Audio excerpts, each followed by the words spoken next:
Dios les bendiga a todos, hermanos.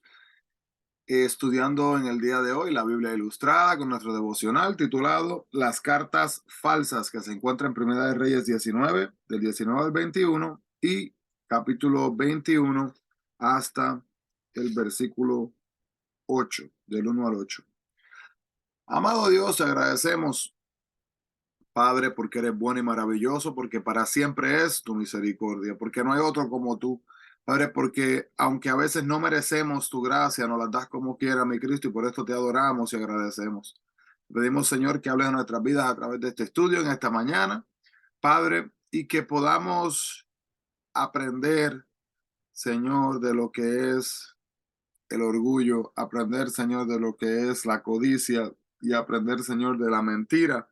Y aprender también, Señor, que no podemos dejarnos llevar, Señor, de la carne, sino que tenemos que buscarte en espíritu y en verdad.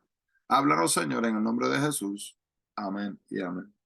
Así que, hermanos, pues terminamos entonces leyendo el hecho de que ya Dios le había hablado entonces a Elías para que Elías continuara, ¿verdad? En lo que era la trayectoria. Y vamos a ver una cosa importante sobre los tiempos bíblicos y hasta el día de hoy también se ve así cuando se hacen funciones formales en lo que es la iglesia, que la túnica era considerada el artículo más importante que una persona podía poseer, la túnica que se ponían, ¿verdad?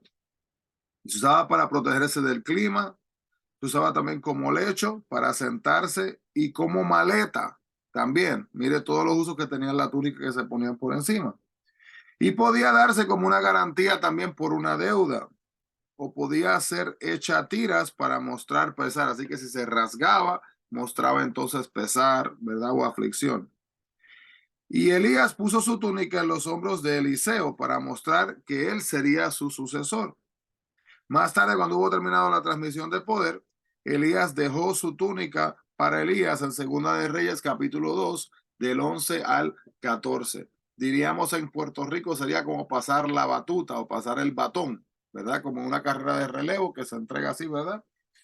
Um, y al matar sus bueyes, Eliseo hizo un compromiso uh, fuerte de seguir a Elías y sin ellos no podría regresar a su vida de rico,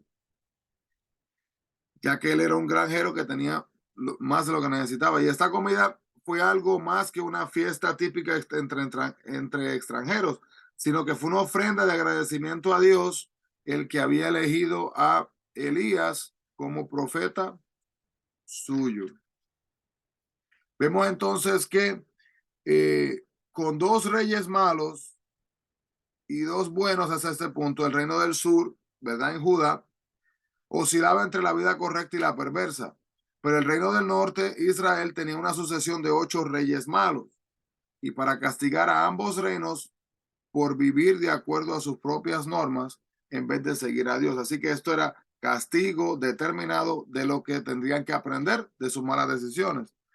Entonces él permitió que las otras naciones se fortalecieran y llegaran a ser enemigos. 3 enemigos principales amenazaron a Israel y a Judá durante los siguientes 2 siglos, los cuales fueron Siria, Asiria, Babilonia, estos tres.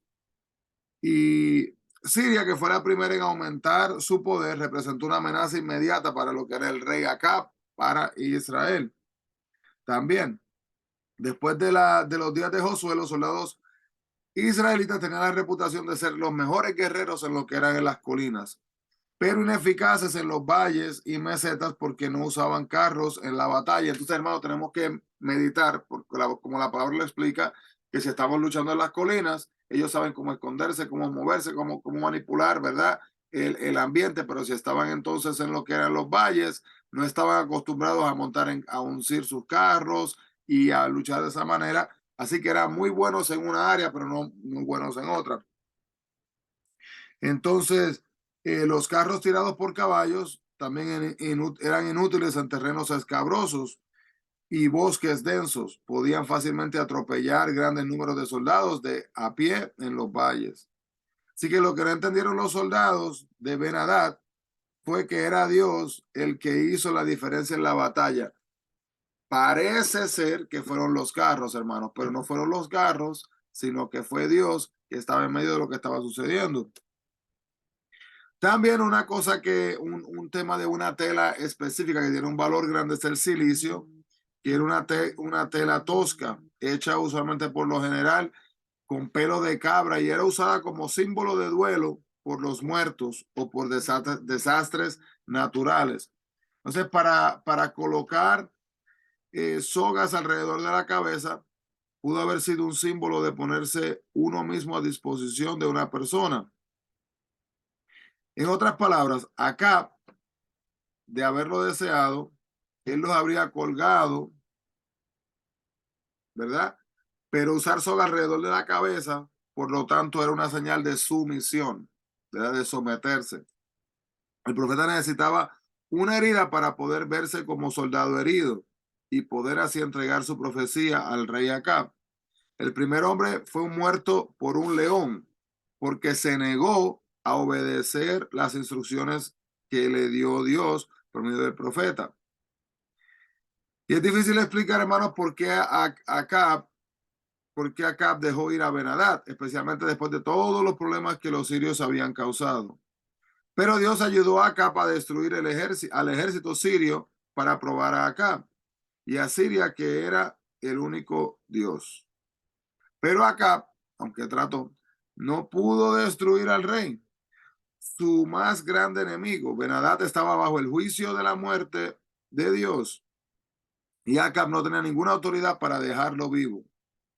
Por esto entonces es que Dios viene y le dice a Acab que ahora él iba a morir en lugar del otro que se supone que hubiera muerto por no haber hecho lo que se supone que hiciera.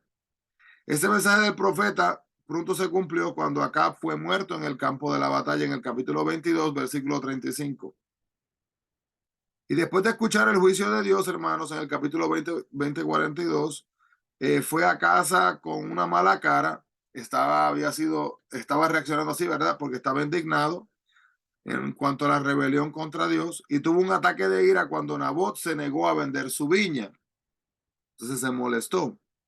Y esos sentimientos lo llevaron a su carrera de hambre de poder. Lo llevaron a resentirse con Nabot. Y la ira se convirtió en odio y esto lo llevó al asesinato. Nabot, por el contrario, quería cumplir las leyes de Dios. Se consideraba como un deber mantener la tierra ancestral en la familia. Así que, hermanos, en aquellos tiempos, si usted heredaba una tierra, aunque usted quisiera mudarse para otro lugar, esa tierra se supone que todavía le perteneciera a usted, ¿verdad? Porque era la tradición y respeto a todos los descendientes anteriores. Este incidente muestra la interacción cruel entre Acab y Jezabel, dos líderes malvados de Israel. Y podemos ver, hermanos, también que tristemente se envían entonces en este momento unas cartas falsas. Y esas cartas falsas nos van a estar preparando para lo que es el próximo estudio. Todo en base a la codicia, en base al orgullo, en base al poder, ¿verdad? Y el creerse también más que otro. Amado Dios, gracias, Señor, porque nos amas tal y como somos, Señor, y porque no esperas, Señor, que andemos con caracteres o con pensamientos de orgullo y de grandeza, sino, Padre, que podemos glorificarte y adorarte a ti como lo mereces, no enfocándonos en nosotros, Señor, sino enfocándonos en tu propósito sobre nuestras vidas. Guárdanos, Señor, y guíanos para la gloria y la honra de tu nombre. Pedimos esto en el nombre de Jesús. Amén y amén. Sí, amado, Dios les bendiga grandemente. Bendiciones a todos y busquemos la presencia del Señor. Buen día, bendiciones.